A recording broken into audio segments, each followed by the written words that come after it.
You're listening to the Behind Ears podcast because everybody does Disney differently.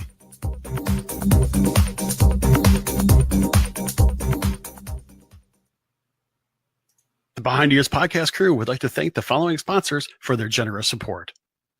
Hey everybody, it's Mr. Chris, and I got to tell you about Expedition Roasters.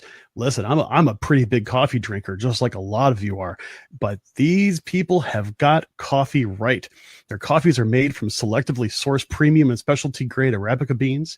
They provide the absolute best flavor and aroma, and select roast even come directly from a single estate farm for a truly perfect cup that is never bitter.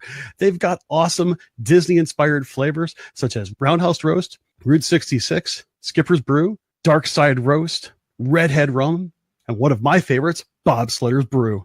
Listen, if you want to have the taste of Disney in every cup, give them a try today. ExpeditionRoasters.com, and Behind the Ears podcast listeners gets an extra 20% off your first order by using the coupon code EARS20. That's right, EARS20. And you can find them over at ExpeditionRoasters.com. Brew your happy place. If you have a little one and you're going to Walt Disney World, you're going to need a stroller. I'll tell you what, KingdomStrollers.com is the place where you want to look into. I'll tell you, I've destroyed my fair share of strollers while at Walt Disney World, and those things are not cheap. But getting something from KingdomStrollers.com, they'll be able to help you pick out the perfect stroller for you. And the nice part is that because they're a Disney preferred provider, they'll be able to drop it off and pick it up right from your Disney resort at no extra charge. So if you don't want to necessarily destroy your stroller in the process and you want to have a great Disney vacation with your little one, contact KingdomStrollers.com and they'll set you right up. That's KingdomStrollers.com. Welcome back, everybody, and thank you for tuning in to another episode of Behind the Ears podcast. I'm Uncle Danny. That is Mr. Chris. Sir, how are you? I cannot wait till the weekend is here. We are on a Friday Eve. I know. So before we start the show out, I want to give a special happy birthday to two people.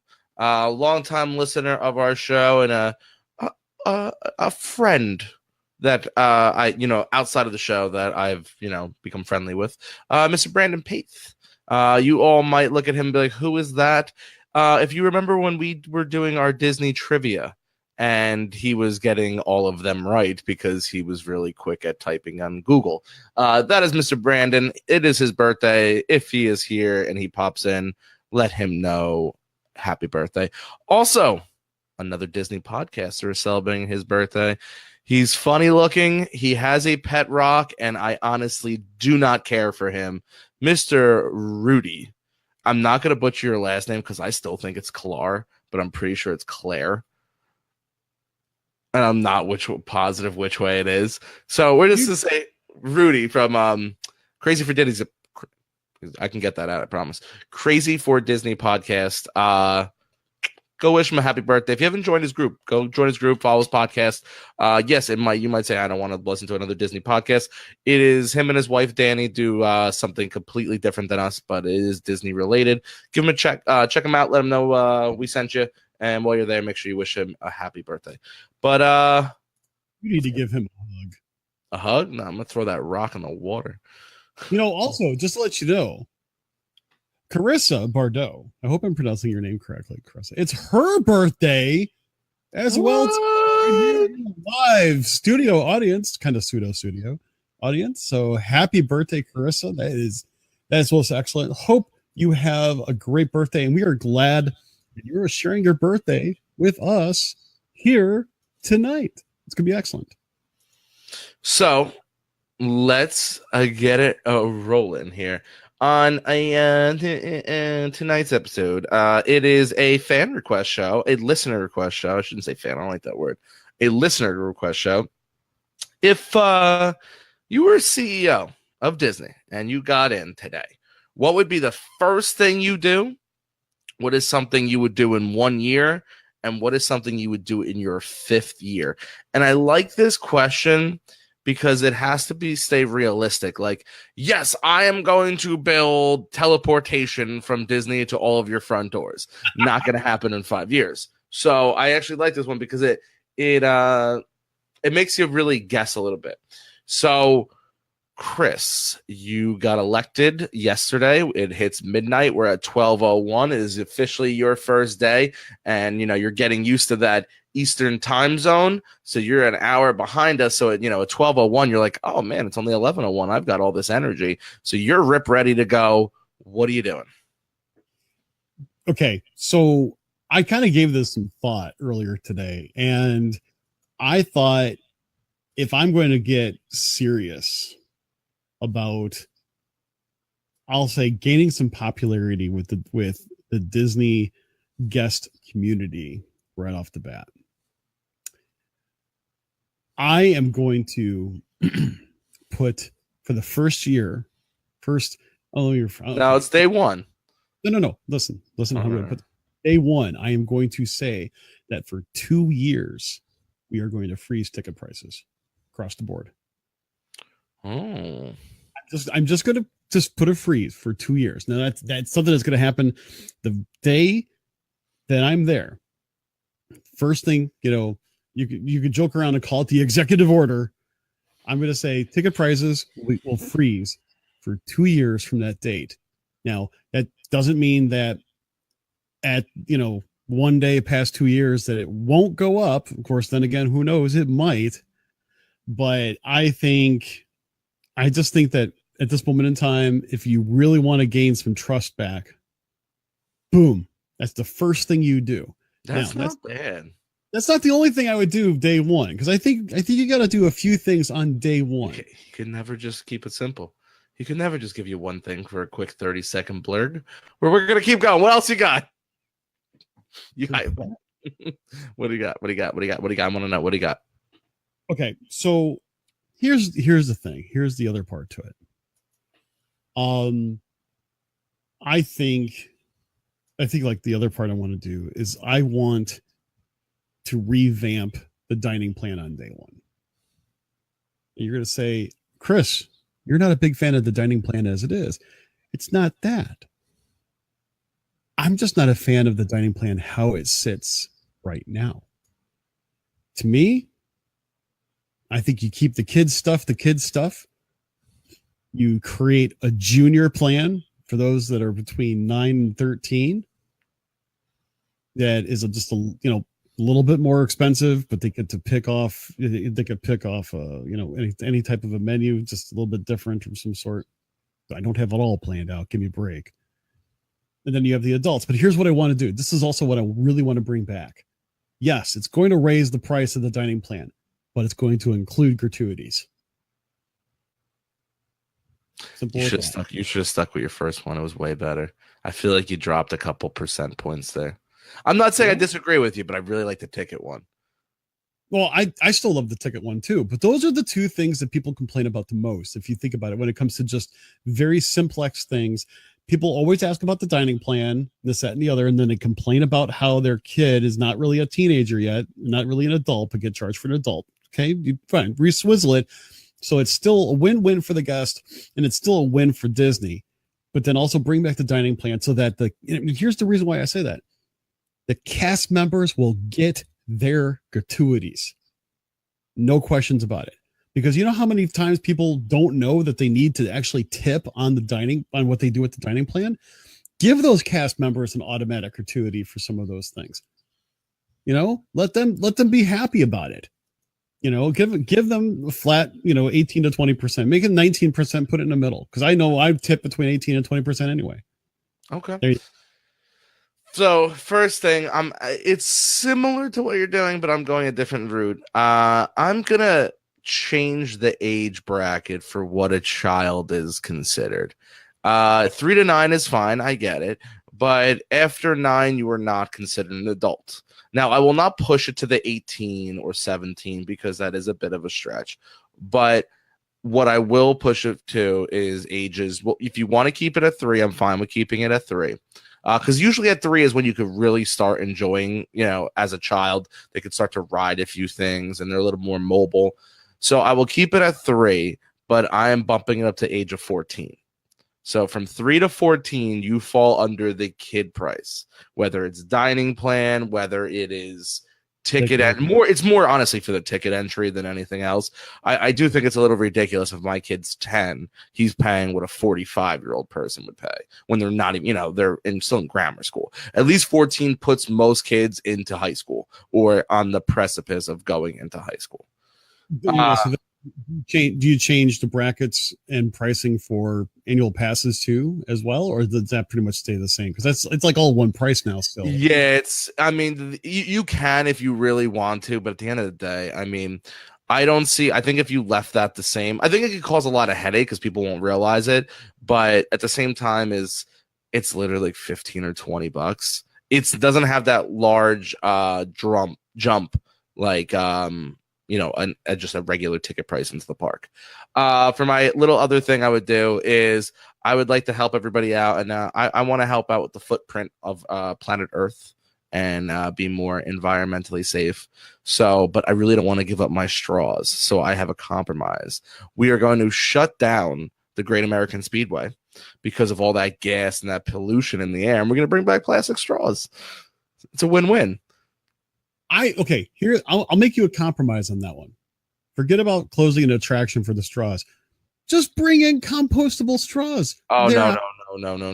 Those paper straws? No, they're not paper. No, they are not paper.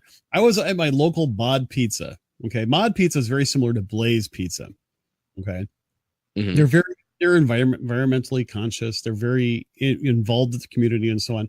They have straws that are compostable, and they are made out of something that resembles plastic. They feel and taste like plastic, but they are compostable. They will break down in a landfill. Okay. They're not paper. I know. I hate those paper straws. This is so nasty. They're great in the beginning. Like the texture is kind of cool in the beginning. After like 2 minutes in an ice cold drink, it's done. It's mush. Yeah, it's like all of a sudden, once in a while, you get a piece of the straw. You know what I'm saying? It's like, no, I totally get it. I'm right there with you, but I think there's a compromise. There are products out there that we can switch to as CEOs where, you can actually be environmentally friendly and still be happy about it. All right, I want to touch on this, guys. I see a lot of people, and I'm just going to pick on one person. It's Brian. 14 is too old for dinner. As a parent who had a teen, they eat a lot at 14. Yeah, but that's very subjective. Very subjective, because I know a lot of 14-year-olds who didn't eat a lot. At 14, I was not eating a lot. I obviously made up for it.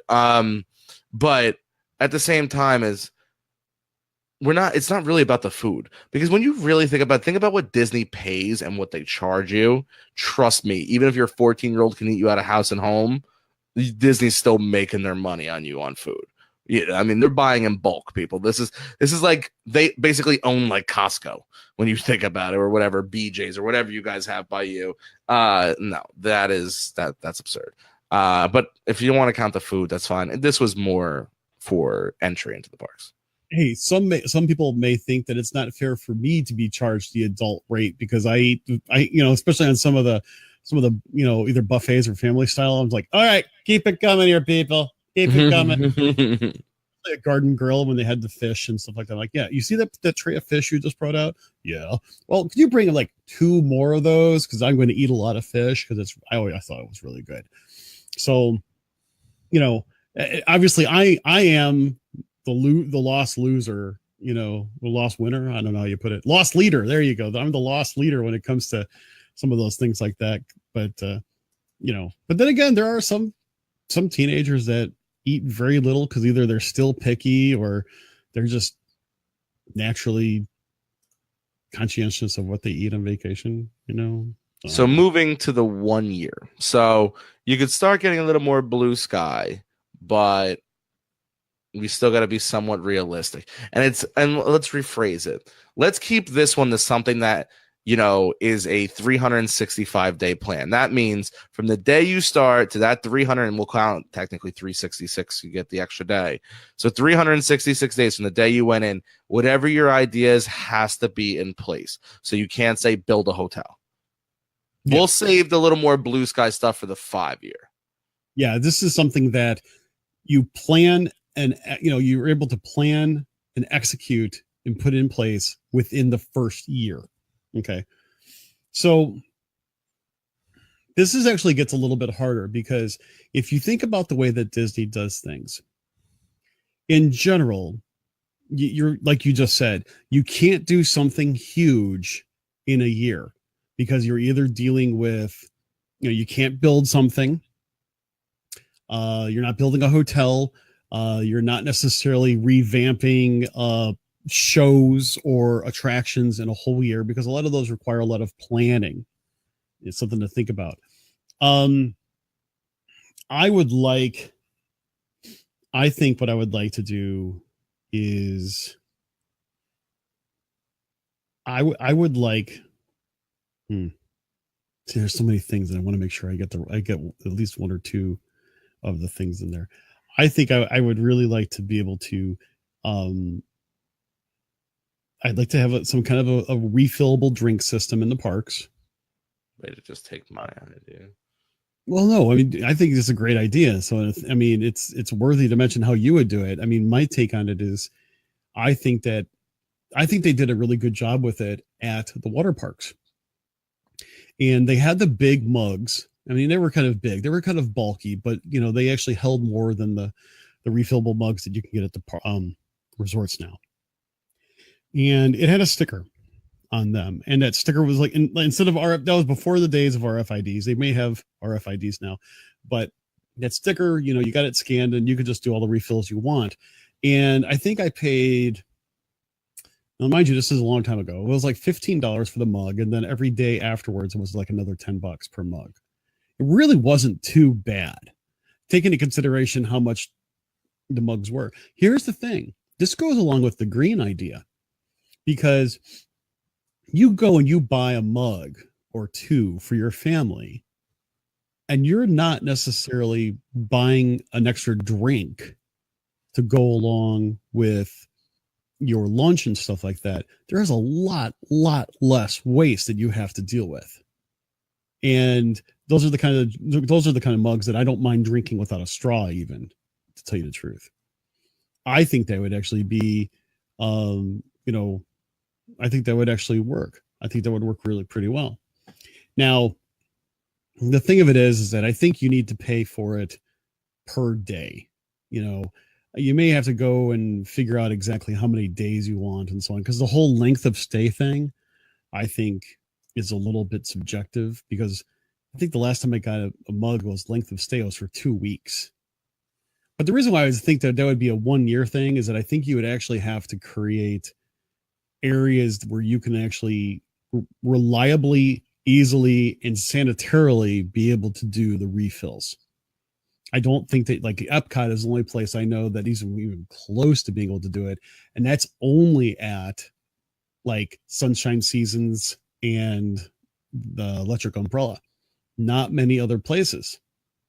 So I think you have to do some planning, and I think you can do some quick implementation of that plan so that it's self-serve, but it's also not going to waste a lot as well. I think it would make Disney a lot of money. I think it would be something that everybody's been talking, like they would want that sort of thing. Guests want it. So you know what? Let them have it. It will not be a loss leader. It will be something that after the initial implementation of the equipment and infrastructure to feed it, it will basically be a nice little profit center for it. There you go. Okay. So I'm going to hit you with 3 quickies. Right off the bat, we're going to go with the refillable cups like Chris was talking, but I'm going to go universal style, where they just, we'll do it the RFID chip, but it's going to be those freestanding freestyle Coke machines where they have all the different flavors and all the different sodas.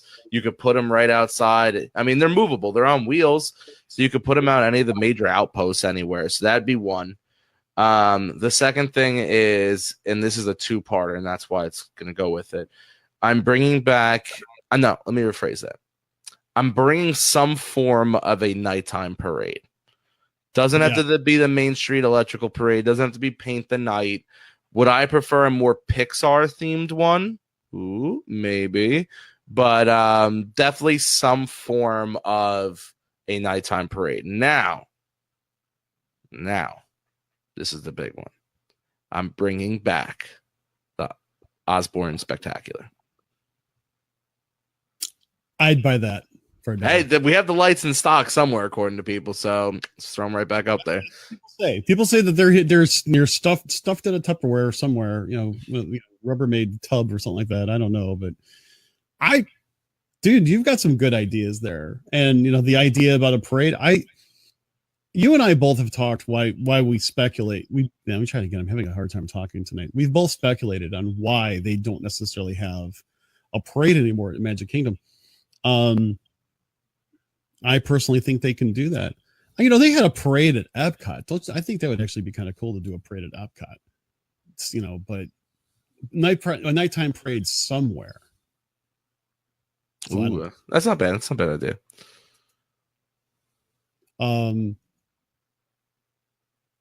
What was your last one? Osborne the Spectacle. I always say, you and I both talked about this. I think we both actually agreed. Bring those lights down to Disney Springs. Yeah, that'd be dope. Yeah.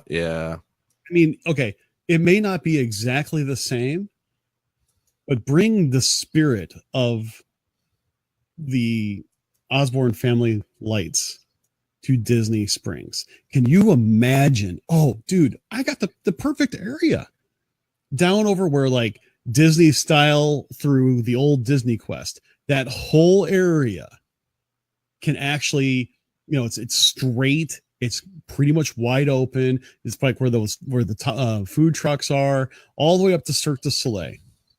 That is an area that is ripe for a good themed Christmas type of celebration. I said Christmas. I'll say holiday. You know what I was thinking? Where are you thinking? Between the Coke machine and the World of Disney and Poutine.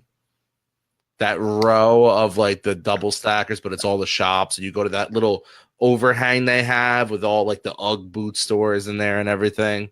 I thought that straight row, because they're perfect height buildings on both sides right through. I'll even do you one better. Well, let me ask you this, unless you're thinking the same thing. Would you have it underneath in the, under the covered? I'd have it all over that darn thing. I would light that puppy up.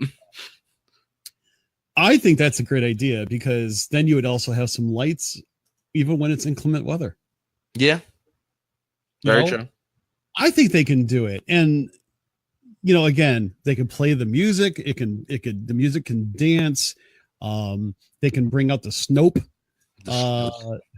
Hey, I coined that first. Anybody else, you hear that any other podcast using it, they heard it from me. So there. Nope. Bring it out. I just think it would be a really good idea. I mean, there's so much potential there. But you know what? I think it doesn't even necessarily have to be one single area. Bring it all out. Do the whole thing. Bring the whole thing. I mean, do different areas. I mean, there might be some areas where it'll be more difficult to actually decorate than others. But do the area I'm talking about. Do the area you're talking about. The area by where World of Disney is, versus that whole section. That I think is a little bit non-congruent. It's kind of staggered. There's trees and stuff like that. And maybe that's why I basically said ended at Poutine. Yeah, right before that, right there. I think you got a good. What is that? What's the bakery? The Ghirardelli chocolate. Yeah, right there. That's where I would end it. Yep, or start it, however you look at it. Nicole from Happily Ever Disney, she makes a really good comment. She's like, imagine going to the roof at Coca-Cola and looking at the lights. That would be awesome. That would actually be a real. Oh, Coca-Cola should have some kind of a tasting party on their roof during that whole thing. Good. Serious awesomeness. I would actually drink Coke products for that type of thing. I'll tell you. You know what the nice thing is when you go look at all the trees that they set up in that little alleyway right past the Coke store. Mm-hmm. So you can grab your hot chocolate, throw a little Bally's in it if that's your thing, get a couple cookies, boom, you walk right out, you go do the lights, you loop back around and look at the other side of the lights, and you end at Coca-Cola and laugh at everybody going to Planet Hollywood over for a burger. The funny part is I haven't seen Disney Springs as it sits now during the holidays yet. I haven't seen it new yet. So I think that now it's like, man, I wish we would have it. What was that? It was Amorettes. That's what I was referring to. You're right, Nick. Good job. There you go. So I think that's a I think that's a really cool idea. And I think that's something that they could definitely plan that out and execute that during a first year type of thing. All right. So 5 years. Blue sky. What do you got? Oi. See, this is the part where you can do a lot, but you can also do a lot of damage in 5 years. I mean, because so here's the thing. You ain't opening a new gate in 5 years. I was just going to say that. You're not in 5 years, because to plan and to plan, test, execute, build, that sort of thing, you're talking that's more of a 10-year plan. You could probably do a land. You could probably do a land in 5 years, but that would also be very tight. Because Darkwing well, they were planning Toy Story Land much longer than the time that they took from the time it was announced.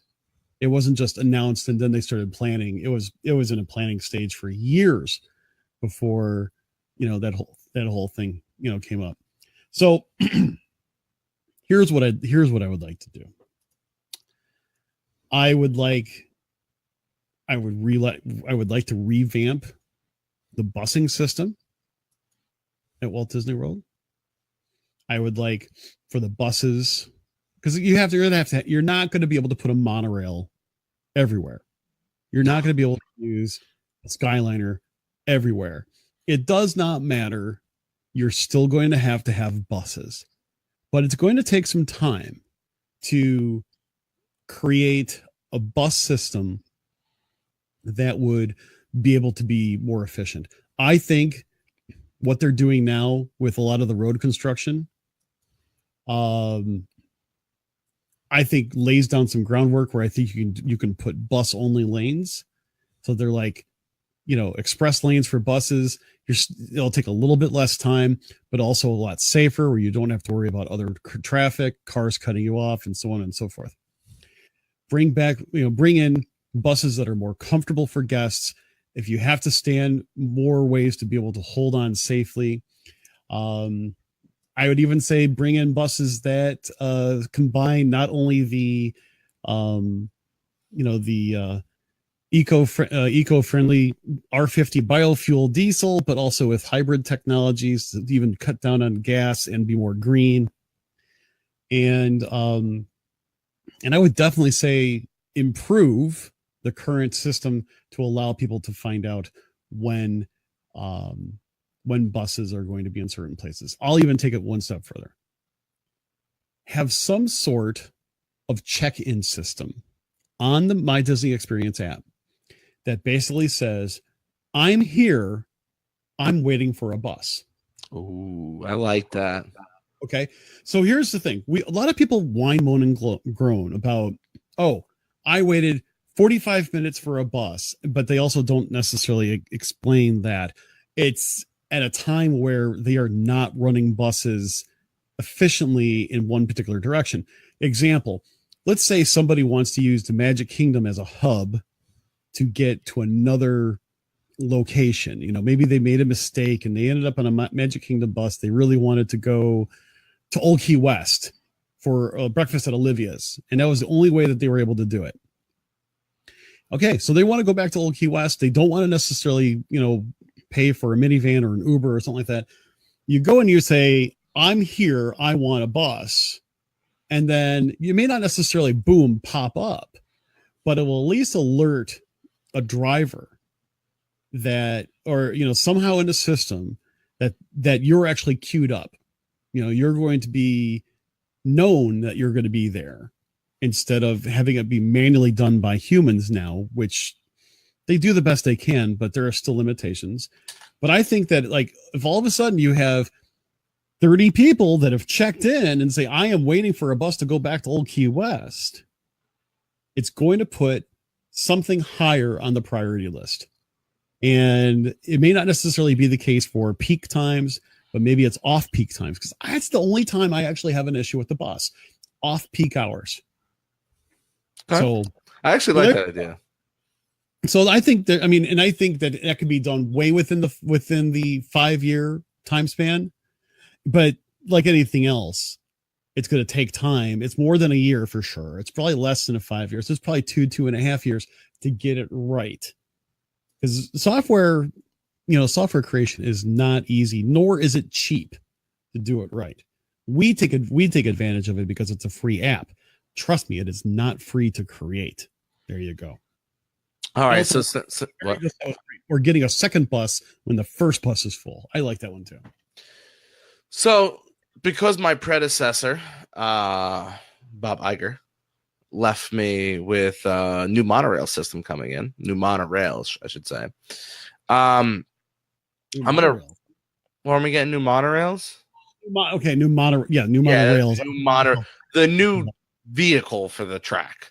Well, to clarify, we're gonna make them a little fun. We're gonna wrap them in almost like how they wrap the buses, with different advertisements, maybe like that Buzz Lightyear, that Buzz Lightyear plane from Shanghai, things like that. Very, if there's a new movie coming out, definitely make them moving billboards. That is a waste that they're not moving billboards. They do that occasionally now, right? Yeah, but I would do it all the time. Oh, okay, I catch your drift. You know what I mean? Like they would always be. Remember when we were there 2 summers ago, Guardians of the Galaxy? You always saw those couple buses wrapped in Guardians of the Galaxy. They were always trying to push Guardians of the Galaxy. So I would definitely do that, but I would also Disney theme them inside.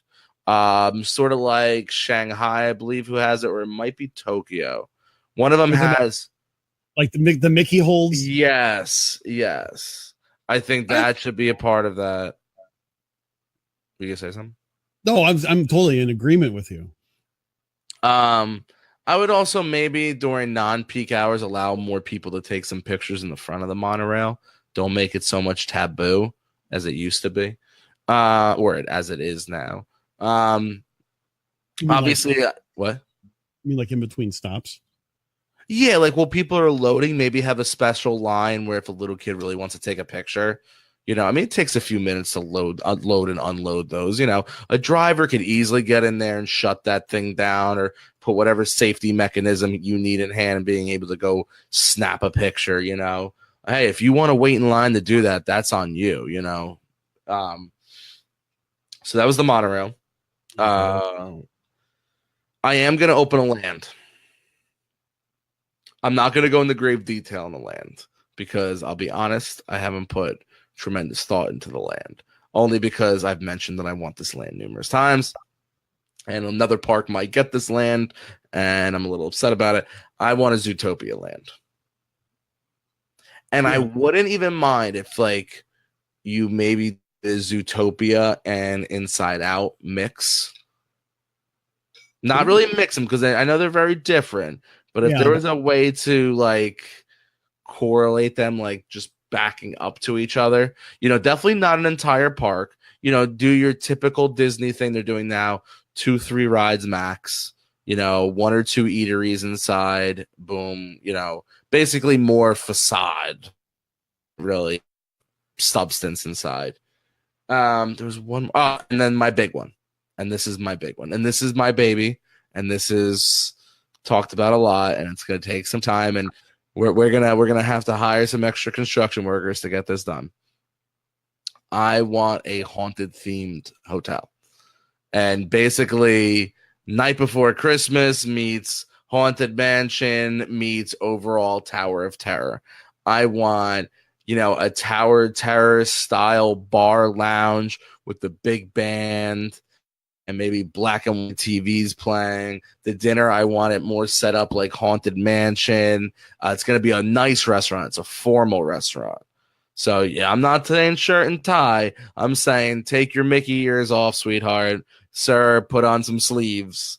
You got to wear somewhat nice into my restaurant, all right? Bobby Flay ain't come. No, who's the dude that opened up the chicken place? Oh, Guy Fieri. Guy Fieri's not coming in. All right, you keep that crazy hair out of here and your chicken over a bit nicer of food. And it would be fully themed out with multiple levels.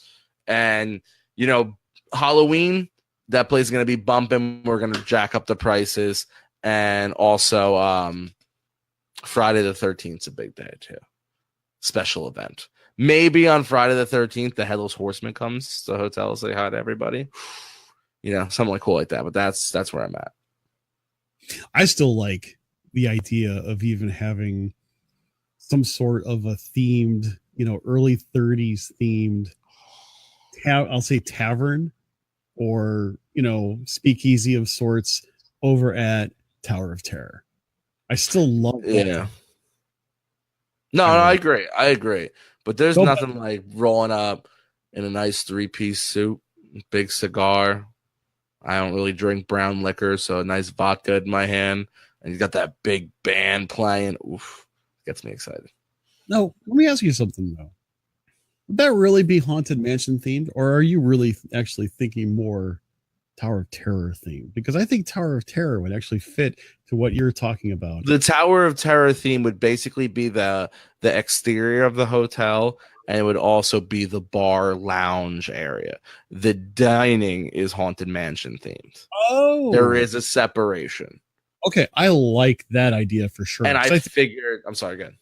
No, I was gonna say that really blends a couple different genres. And this is where I'm gonna take a next step.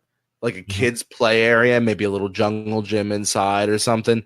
That's gonna be Nightmare Before Christmas. A little more cartoonish. Okay, I can see that. I think that would actually be a lot of fun. I got a couple good nuggets up here. Oh. So Nicole also mentions need to have a full-on Edwardian ball at the Haunted Mansion restaurant. Dude, that is so New Year's Eve. Oh yeah. I'm talking, black tie, formal event, dance the night away type of thing. Oh my gosh. That would be epic. So anyway. Wakanda forever. Gordon says, meh, everything I see all day long is advertised, and I don't want to see moving billboards in Disney, but I'm all for theming and interior, but definitely don't want ads for upcoming movies on exterior, but I feel it would be tacky. When you see them on buses, is it really that tacky? I mean, I don't know. I'm literally a very short drive outside of New York City where everything that moves is a moving billboard. You know who we should consult with on that?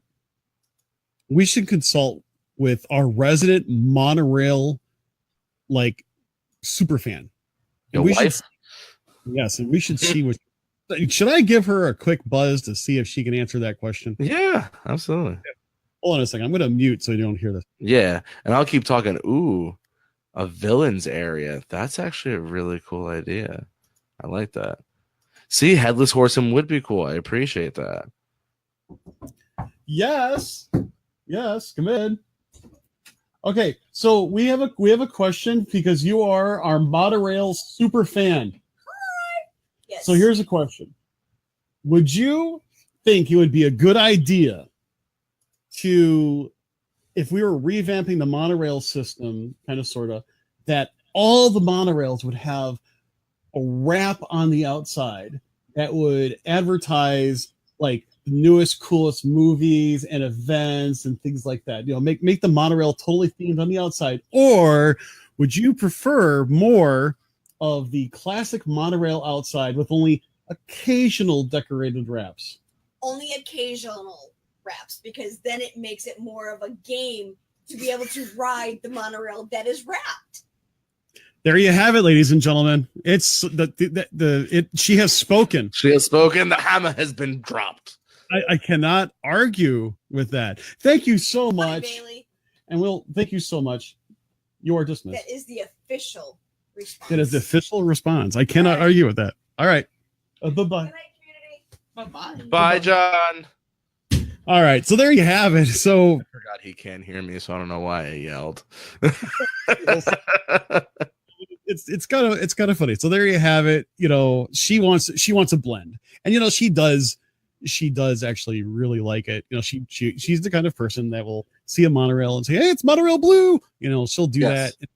it's like a squirrel moment. We'll be having a conversation and she'll just blurt it out.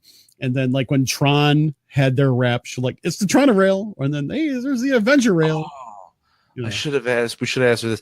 Now, what happens if you took like red monorail and you turned it into like an Iron Man monorail? Like Again, a permanent wrap.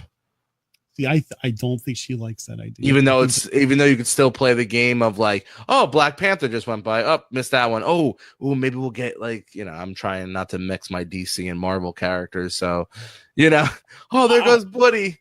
Oh, maybe Buzz will be right around the corner. You know what I mean? Like, she wants random, just that random. She just wants random. If she wants to, she wants to basically make it a total game, and at the same time, I think what she's saying, if I'm understanding her correct, she wants the flexibility in seeing what she sees. She's not necessarily like, ooh, monorail red is my favorite color, that type of thing. But I just think that to limit it to one or two monorails, like lately Disney's only been doing like one monorail per track, either MK route or whether or not the Epcot route to actually be wrapped, and I think that's fun.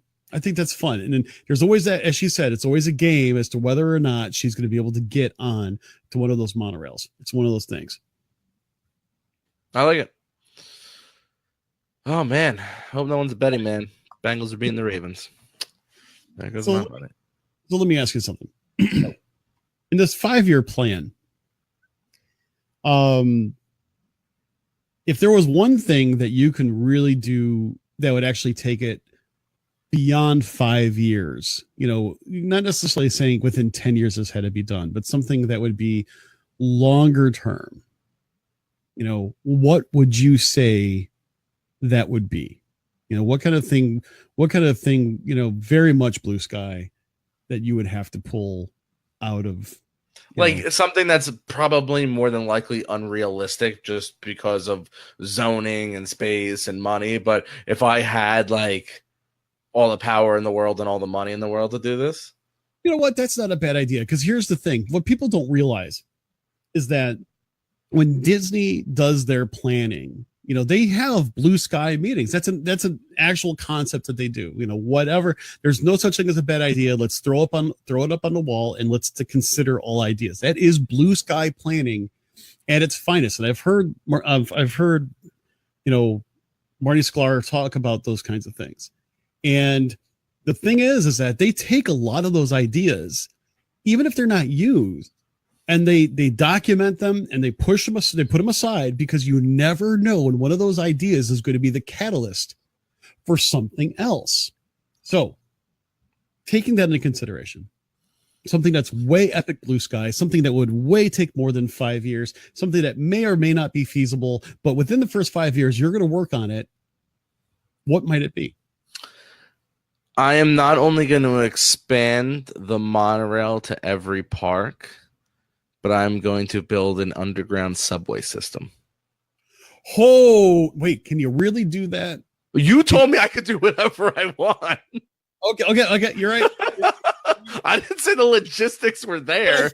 I think in year one, there's going to be an engineer that's going to go, dude, you do realize that you're only like 12 feet above sea level. You're not going to be building a subway. You're going to be building a moatway. It's like I could move heaven and earth, and I just did. You're right. I'm wrong.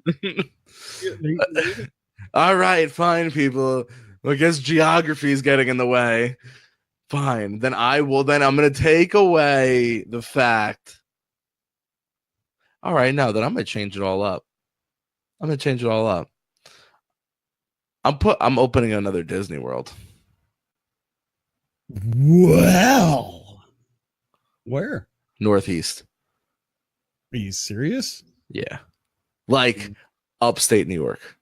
There's a lot. People don't no. When people think of New York, they think of New York City. There is a lot of land in upstate New York. I understand upstate New York, and I know that let's put it this way. I've been to New York many, many times. I've never been to New York City. And I know that in most of the places where I've been have not necessarily been considered upstate New York. Mm-hmm. But the winters up there are hellish. They're about as bad as Chicago. Oh, yeah. I mean, you're getting probably multiple feet of snow a year, but think about this for a second. Think about if you created a more modern day Main Street. During Christmas time, whatever castle, whatever princess you pick, you could walk through real snow. You could have a holiday time in real snow. Do you remember there's people all over the country? Me and you were like, oh God, snow. There's a lot of people who have never witnessed snow. You have a very valid point there. And maybe just they don't want to live there. They just want to visit it. Now, granted, all right, maybe upstate New York. I saw someone recommend a different state, Maryborough, but maybe Virginia. That's where they tried to have. That's where they started planning. In fact, I was in a watch party over at the Disney Parks People site. And the funny part is that, someone brought up the question, did people know that they were actually going to plan a park in the Virginia/DC area? I'm like, yeah, because Jake from Bright Sun Films actually did a whole, video on that. It was excellent, absolutely excellent piece. And so that was, something that's how I learned about it, was through Jake. I want to bring it up. Gabrielle says, but it wouldn't be open all year long. Well, no, that's not true, because this is not Six Flags. You have to have a reason to be open all year long. You can't have all your rides be outside. Because also think about it, because like Disneyland Paris also deals with winter weather. They are open around. You see people in Disneyland Paris wearing winter coats. So that's just sled ride would be dope. This is, okay, seriously, Matterhorn with like actual toboggans. There you go. You're welcome, dude. No. It's a ski resort. No, you could do a ski resort. Yeah, that's what I'm saying. You can buy a ski. Here's a great idea. They would do a version of the Matterhorn. Okay, one side of it would be for summer, spring, fall, which is a regular tubular roller coaster type of ride. Then in the winter time, when there is snow, it would turn into a good old fashioned toboggan run. Almost like what Christine says, like Splash Mountain could change into a bobsled ride in the winter. Wow. Oh, that's perfect. Linda nails it on the head. There's your princess. There you go. I like it. Good job, Linda. Yeah, I totally get it. Have a Frozen, parts of it Frozen themed, and the thing is, we all know that Frozen has a spring theme to it, so as well, they kind of have it, so you can actually do year round on some of those things. Listen, it's way far fetched, and they probably would never do it because I can deal with the cold, you can deal with the cold. You're really not getting people who that's a nice part about Disney World is you don't have to deal with the blazing hot summer to deal. You could deal, you can go in the winter and have a more enjoyable trip.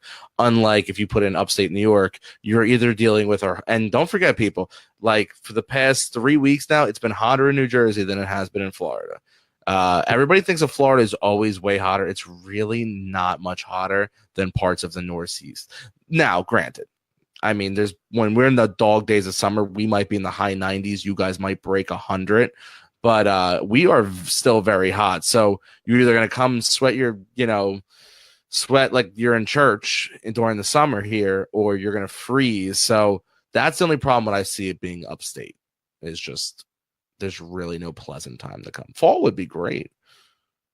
Be very crowded, though. It would be interesting. I mean, again, I know that some people say, oh, they've tried or this, that, and the other. But you know what? That's the idea of having a blue sky, no holds barred type of idea, because some of the things that we just mentioned may not fit into a resort in upstate New York. However, maybe it's something that we would consider for something like a Disneyland Paris that actually has those different climate differences more than any other park that is currently in operation. That's the great part about imagination.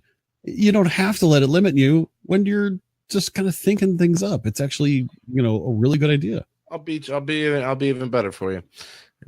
Since we're not doing any no money's object. Sure. Yo, build it in the middle of whatever state you decide and just put a dome over it and set the air conditioner to 69 all day. You don't have to worry about any weather, no more bugs or nothing. That's actually pretty funny because there's already people that think that Disney can control the weather anyhow. This would just be that. I think if you're going to do that, you need to put it in like Ohio.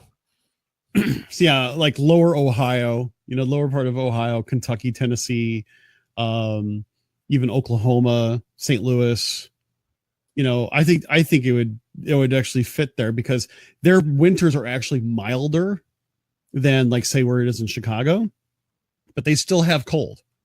There are still times where it's actually cold. And at the same time, it's still St. Louis can get hotter than the hinges of Hades.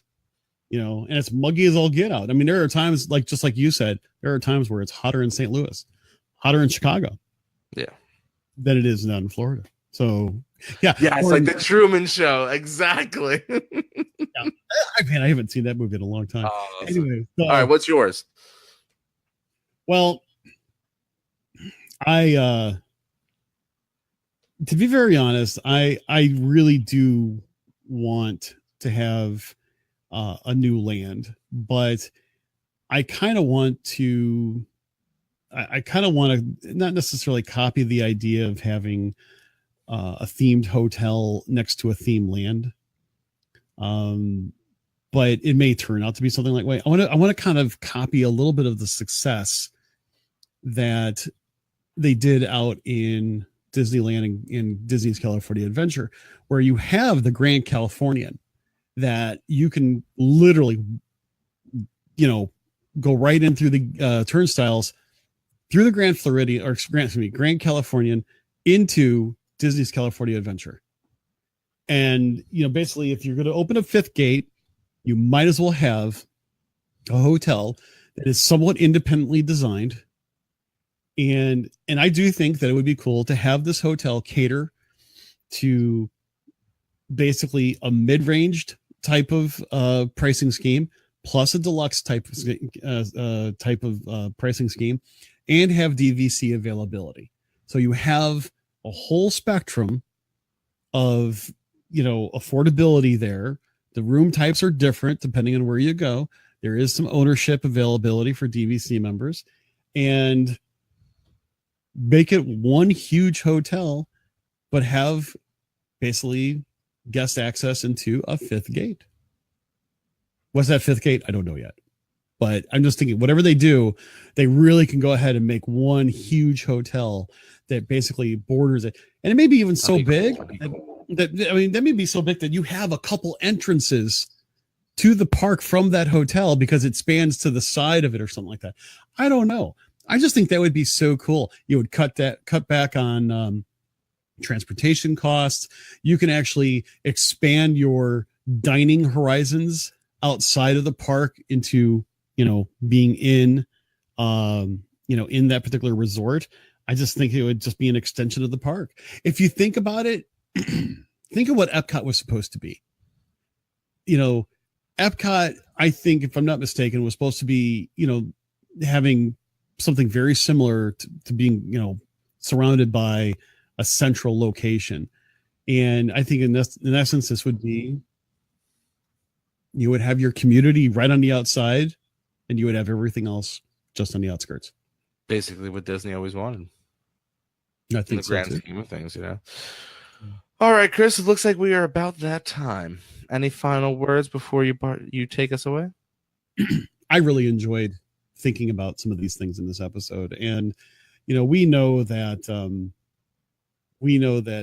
you and I've got some really good ideas. And this is one of those things where we had, a listener brought this up and actually was a part of our Instagram feed where I put questions. I said, hey, we were asking for show ideas or questions and stuff like that. And some people asked some great questions. I answered them with an Instagram. And someone asked this particular type of question. If you were a CEO, what would you do immediately 1 year, 5 years? And I thought, you know what? That's a great show idea.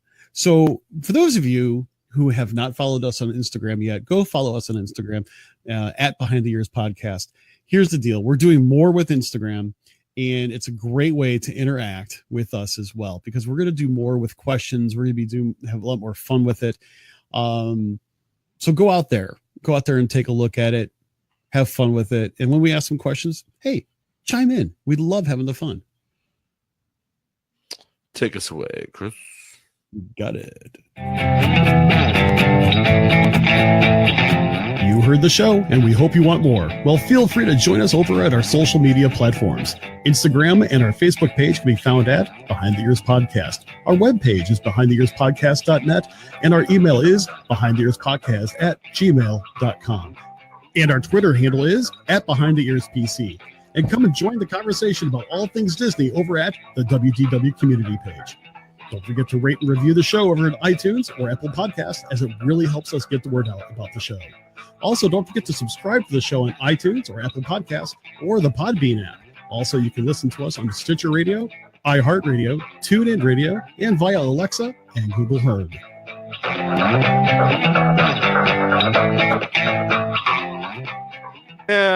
Thank you all for joining us here on another episode of Behind the Ears Podcast. Our Instagram is Behind the Ears Podcast. Our Facebook is Behind the Ears Podcast. We also have a fantastic community that Trisha would kill me if I didn't mention. It is WDW Community. So follow us on all our social media platforms to keep updated. If you are new to the show, we thank you for joining. We thank you for sharing, and we hope to bring you guys back next week. We do all our live shows every Tuesday and Thursday right here at 9:45 p.m. Eastern. So with that being said, everybody, I hope you all have a safe and wonderful weekend. Everybody, if you have any family members, loved ones, friends, whatever the case may be, that's getting impacted by Hurricane Florence. That's the name, Florence? Florine. Whatever the hurricane's name is, it looks like it is officially made landfall a few hours ago. So hopefully by the next time we are on, which will be next Tuesday, we will have better news. But if you need anything, you know where to just drop us a line over at behindtheearspodcast@gmail.com. With that being said, everybody, I am Uncle Danny. Until next time.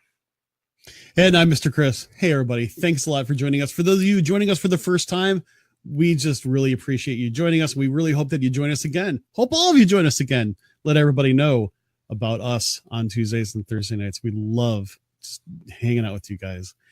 By all means, everybody, be safe. Have an awesome and epic evening. And we will talk to you again soon. Take care.